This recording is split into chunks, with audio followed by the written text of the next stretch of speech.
बिस्मिल्लाहिर्रहमानिर्रहीम। आप लोगों ने अक्सर औक़ात जब टनल फॉर्म्स देखे होंगे तो आपने देखा होगा कि जो बेड्स होते हैं उनको ब्लैक शॉपर के ज़रिए से कवर किया जाता है। तो ज़हन के अंदर आता है इसका मकसद क्या है, इसका फ़ायदा क्या है और हम इसका किस तरीके से इस्तेमाल कर सकते हैं। इसके बहुत सारे फ़वाइद हैं फसलों के लिए, इसकी अहमियत बहुत ज़्यादा है, ख़ास तौर पे ड्रिप इरिगेशन के साथ। और टनल के अंदर जब आप जाते हैं तो मैं आपको ये कहूँगा कि मल्चिंग के बगैर आपको उसकी तरफ बिल्कुल भी नहीं जाना चाहिए, क्योंकि ये वो चीज़ है कि जब फसलें हमारे इख्तियार से बाहर निकल जाती हैं, हमारी ताकत से ऊपर का काम हो जाता है, उस वक़्त भी हमारी फसलों को बचाने के अंदर ये मल्चिंग बहुत ही बुनियादी किरदार अदा करती है। ये मल्चिंग दो तरह से होती है, एक तो ये ब्लैक शॉपर के ज़रिए से की जाती है और दूसरी मल्चिंग की जाती है कुदरती चीज़ों से, पराली वगैरह से उसको बिछा के ज़मीन को ढाँप दिया जाता है, साया कर दिया जाता है, जिसकी मुख्तलिफ़ वजूहात हैं। तो आज की इस वीडियो के अंदर सबसे पहले तो मैं आपको इसको बिछाने का अमली तरीका दिखाऊंगा, साथ साथ मैं आपको बताऊंगा कि किस बेड साइज़ के ऊपर आपको कितने साइज़ का मल्चिंग शॉपर लेना चाहिए, किस तरह से उसको बिछाना चाहिए और अगर आप उसको बचाते हैं तो उसका क्या फ़ायदा है, अगर नहीं बचाते तो आपको उसका क्या नुकसान हो सकता है। इसको बिछाने के ऊपर आपका कितना इन्वेस्टमेंट होगी और अगर आप इसको नहीं बचाते तो गोडी के ऊपर आपका कितना खर्चा होगा, इसका थोड़ा सा कंपैरिजन हम आज करेंगे। अस्सलाम वालेकुम दोस्तों, इट्स मी मज़हर अली। आप मेरे साथ हैं फार्म चैनल पे, मेरे साथ रहिएगा। सबसे पहले अगर हम इसके फ़ायदे और नुकसान की बात कर लें तो अगर ड्रिप की बात करें, मल्चिंग शीट नहीं बिछाएंगे, गोडी करवाएंगे, आपकी लेबर पाइप्स को डैमेज कर देती है, जिसकी रिपेयरिंग का जो नुकसान है वो बहुत ज़्यादा है, उसके ऊपर कॉस्ट बहुत ज़्यादा आ जाती है। दूसरा बुनियादी वजह जिसकी वजह से इसको बिछाया जाता है, जो आम लोगों के जहन में है, वो ये कि इसको बिछाने की वजह से आपकी ज़मीन के ऊपर जड़ी बूटियाँ नहीं उगती।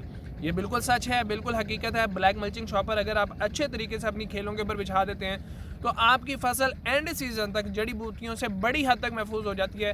कुछ जड़ी बूटियाँ जैसे डीला वगैरह वो काफ़ी मजबूत हैं, जड़ी बूटियों को ख़त्म करना मुश्किल है, वो सर्वाइव कर जाती हैं। बाकी ज़्यादातर जड़ी बूटियों को ये कवर कर लेती है। लेकिन ये सिर्फ इसका एक फ़ायदा है। दूसरे फ़ायदे की तरफ आज अगर मैं बात करूँ कि जिस वक्त मल्चिंग पेपर आप बिछाते हैं, अपनी खेलों को पानी लगाते हैं, तो जब पानी के ऊपर डायरेक्ट सनलाइट नहीं पड़ती तो एवेपोरेट होने का जो अमल है, पानी का बुखारात बन के उड़ने का अमल जो है वो बिल्कुल ख़त्म हो जाता है। हीट की वजह से जो पानी खेल के अंदर से उड़ना भी चाहता है बुखारात बनने की शक्ल के अंदर, वो दोबारा सतह शॉपर की सतह से टकराकर पानी के कतरों में तब्दील होकर दोबारा पौधे को मिलता है। ऐसे में पौधे के इर्द गिर्द की ज़मीन एक बहुत ही अच्छे और ख़ूबसूरत वत्तर की हालत में रहती है, जिसकी वजह से पौधा हर वक्त अपनी खुराक लेता रहता है। पौधे के खुराक लेने का वाहिद उसूल ये है कि ना तो उसने बहुत ज़्यादा गीली ज़मीन में से खुराक लेनी होती है, ना ही उसने बहुत ज़्यादा खुशक ज़मीन में से खुराक लेनी होती है। उसने वत्तर हालत में एक हल्की सी नमी की हालत में खुराक लेनी होती है और ये माहौल उसको मल्चिंग की वजह से बहुत ही अच्छे तरीके से मुयस्सर आ जाता है। एक ये बहुत बड़ा फ़ायदा हो गया। दूसरा बड़ा फ़ायदा ये है कि आपने ये महसूस किया होगा कि जिस पौधे के इर्द गिर्द की ज़मीन नरम हो, वो पौधा अपनी जड़ें बहुत ज़्यादा बढ़ाता है और उसका तना बहुत ज़्यादा मजबूत होता है। अब हमारी फसलों में जो ओपन कास्ट की जाती हैं या टनल से जब शॉपर उतार दिया जाता है, तो जब बारिश ज़मीन के ऊपर, खेलों के ऊपर पड़ती है, तो वहाँ मौजूद खेलें बारिश के पानी के डायरेक्ट पड़ने की वजह से सख्त हो जाती हैं। अब मल्चिंग पेपर की वजह से जब बारिश ऊपर से पड़ेगी, डायरेक्ट ज़मीन के ऊपर नहीं पड़ सकती, क्योंकि दरमियान में शॉपर आ चुका है, वो खेल के अंदर चला जाता है, खेल नीचे से सख्त हो जाती है, लेकिन जो पौधा है उसके इर्द गिर्द की ज़मीन बिल्कुल नरम और भुरभुरी रहती है एंड सीजन तक, जिसकी वजह से आपका पौधा बहुत ही अच्छी ग्रोथ करता है। तीसरा बहुत बड़ा फ़ायदा ये है कि सर्दियों के अंदर इसको ज़्यादातर इस्तेमाल किया जाता है, गर्मियों में हम इसको रिकमेंड नहीं करते हैं। तो सर्दियों के अंदर जब आपकी ज़मीन का टेम्परेचर डाउन हो रहा होता है, ऐसे में काला रंग जो सा होता है वो सूरज की रोशनी को अब्जॉर्ब करके हीट को अपने अंदर रखने की सलाहियत रखता है। ऐसे में आपके पौधे की जड़ें गर्म रहती हैं, जिसकी वजह से उनका खुराक लेने का अमल सर्दी की वजह से मुतासिर नहीं होता है और आपका पौधा बहुत ही अच्छी ग्रोथ करता है। तो ये इसके चंद फ़वाइद हैं। अब अगर आप इसको नहीं करते हैं, सबसे पहले ड्रिप इरिगेशन की बात, आपका पाइप डैमेज होगा, कॉस्ट बढ़ेगी। दूसरी बात, जब फसलें बड़ी हो जाएंगी, गोडी के काबिल नहीं रहेंगी, जड़ी बूटियाँ उगेंगी, आपकी फसलें वक्त से पहले ख़त्म हो जाएंगी। तीसरी बात, आपके पानी की ज़रूरत बढ़ जाएगी, आपको पानी बार बार लगाना पड़ेगा। तीसरी बात, आपकी ज़मीन का टेम्परेचर गर्म रहेगा गर्मियों के अंदर और ठंडा रहेगा सर्दियों के अंदर, दोनों ही हालात पौधे के लिए बुरे हैं। ऐसे में मल्चिंग एक बहुत ही अहम बात है। अब हमें मल्चिंग किस बेड साइज़ के लिए कौन सी लेनी चाहिए, तो उसमें आपके बेड का, आपका जो बेड शेपर है, जो जिसके ज़रिए से आप बेड्स वगैरह निकाल रहे हैं, उसमें सेंटर टू सेंटर जो फासला है, एक फाले से दूसरे फाले की नोक का जो फासला है, मिसाल के तौर पे अगर 4 फुट है तो आपकी मल्चिंग पेपर का साइज़ भी 4 फुट होगा।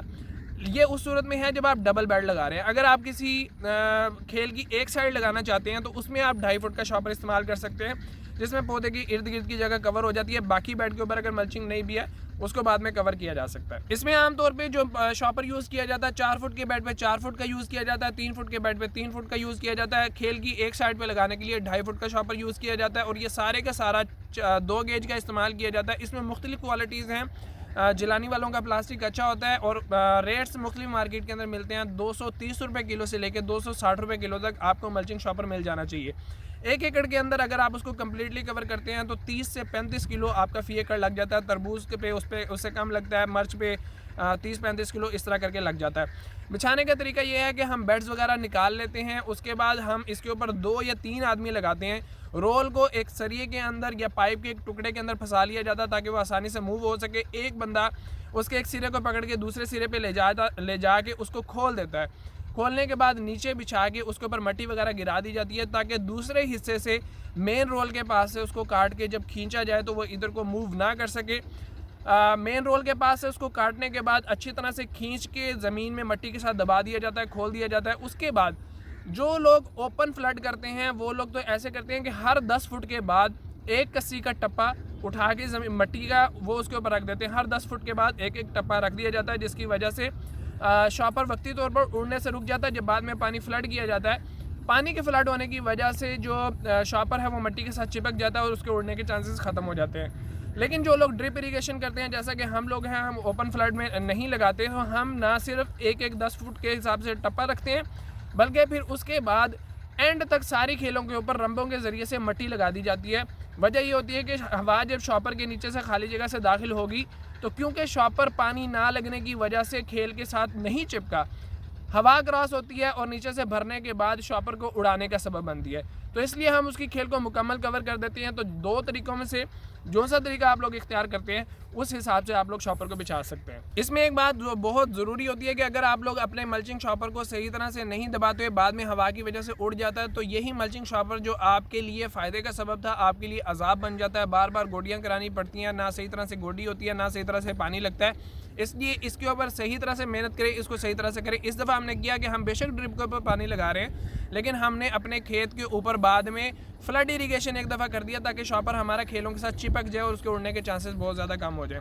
एक बहुत ज़्यादा अहम बात यह है कि मल्चिंग जो है ब्लैक उसके अंदर शॉपर यूज़ करना चाहिए, वाइट शॉपर बिल्कुल भी यूज़ नहीं करना चाहिए। हमने यूज़ करके हुए देखा हुआ है, उसके अंदर जड़ी बूटियाँ वो उग आती हैं, वो उसको उठा देती हैं, उनके अंदर इतनी पावर होती है।